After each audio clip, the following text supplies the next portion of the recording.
একেবারে সাহাবায়ে কেরামের আমল থেকে মিলাদ শরীফ পড়ার আমল চলে এসেছে। অতএব সাহাবায়ে কেরাম ১৫০০ বছর আগে মিলাদ শরীফ পড়তেন, তাবিঈনগণ পড়তেন, তাবুত তাবিঈনগণ পড়তেন, আউলিয়া কেরাম পড়েছেন, আমরাও পড়ি। এই অর্থে তো প্রচলিত মিলাদ শরীফ।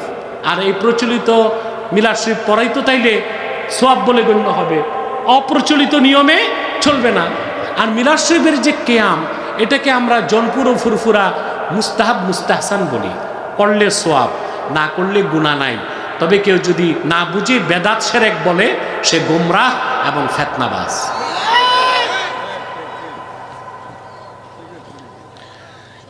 ইয়াজিদের নামে হযরত এবং রহমতুল্লাহ বলা যাবে কিনা? ঈমান নষ্ট হয়ে যাবে। ফরজ নামাজের পরে হাত তুলে সম্মিলিত মুনাজাত করা যাবে কিনা? অবশ্যই যাবে।